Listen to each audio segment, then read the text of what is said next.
We're on to men's cricket now on this channel, and we're going to look for you at West Indies versus Sri Lanka, the second T20, which was completed recently. The West Indies made 3 for 158, chasing down the 6 for 155 that Sri Lanka set them with 3 overs to spare. And what I can see out of that match is, for the Sri Lankan side, a bit of a tragic collapse. Kusal Perera made 15 off 13. 9 off 10 for Avishek Fernando. Shehan Jayasuriya 16 off 18. Kusal Mendes 11 off 13. Angelo Matthews, who was run out by Allen, 23 off 22. And the standout innings, probably Dasun Shanaka at 31 not out of 24. 8 off 8 from Wanindu Hasaranga. And 21 off 13 for Fiasara Pereira. The West Indies, though, they're very strong. Lendl Simons made 9, got out bowled Matthews, and 43 off 21, pretty quick fire from Brandon King. The West Indies Port Malinga bowled Kumar for 43 off 21. Shimron Hetmeyer a 43 not out of 42. Right. Shimron Hetmeyer played quite well and quite a low strike rate compared to Andre Russell with 40 not out of 14 deliveries, strike rate of 285. So Shimron Hetmeyer, I guess, was the wall of the innings in that T20 match. And a runner ball 17 for Rovman Powell. And for the bowling wise for the West Indies, Fabian Allen picked up 2 for 24 off 4. So good job from him, as well as he gets the results anytime. And with the Sheffield Shield, I know it's only an Australian thing, so I'll be very quick on it. Currently, as I'm watching this video, Queensland seem to be dominating Australia by quite a lot. And by quite a lot, I mean, I'm recording this at around 3 o'clock on a Saturday Arvo, Perth time. So then no wicket for 157, which Western Australia made 277. So it's quite a one-sided match, dominating Queensland. Around the grounds, it'll be interesting, Victoria v South Australia, but I think I can safely say that Victoria are on front. No wicket for 37 versus no wicket 37 and 292 versus 214. These aren't live scores. These are just the scores that I'm reading off.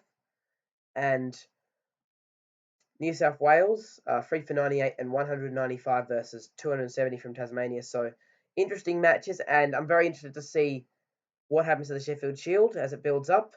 Share your thoughts in the comments. Tonight, big match, South Africa versus Australia, and if you haven't heard the news already, Mitchell Starc has moved back to Australia to, watch his wife play cricket in the T20 Women's World Cup. So you've got South Africa versus Australia tonight in about an hour's time, followed up very quickly by an ODI series against New Zealand on Friday the 13th of March, which is not far away.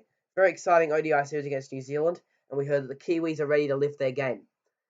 So that's very interesting to see South Africa versus Australia. That'll be very, very interesting tonight, though we know South Africa have already won the series. Australia will want to be convincing.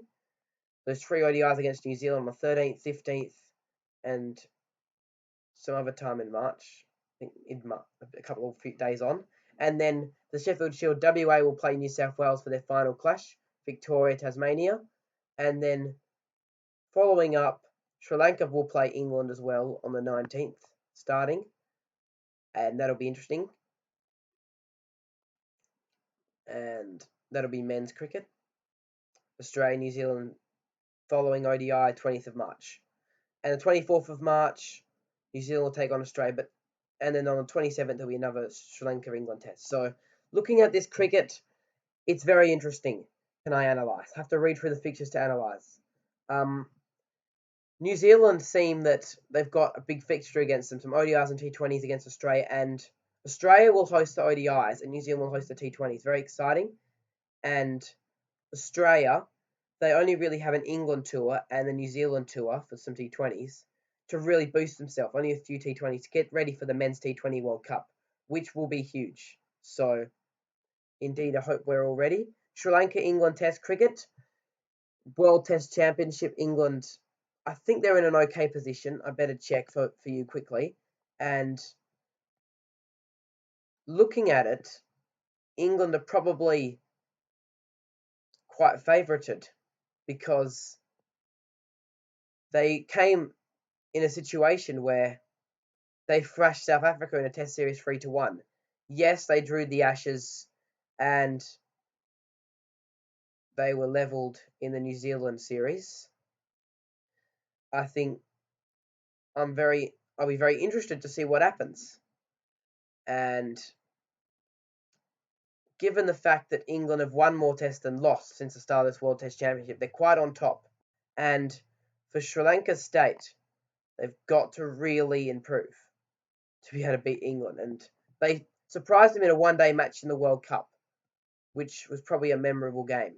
Test cricket-wise, Sri Lanka, well, they drew against Zimbabwe for the second test and won the first test. So they've won a test in recent times, and a bit further back, they were beaten 1-0 against Pakistan, and then that's starting to get a bit early. But Sri Lanka, they're in a situation in Test cricket where they're far behind, and they need to improve. So how they're going to improve, I'm not sure, but they're going to have to find their ways. Right. Any other thoughts in the comments? Any other score updates? Just let us know in the comments. It's very important from you guys to hear your input because we need to know what is going on in the matches around. So that's the way it goes. Thank you so much for watching. I'll see you guys in the next video. Don't forget to subscribe, like everything, and comment down below what you think, as well as share this channel with your friends and stuff. Bye.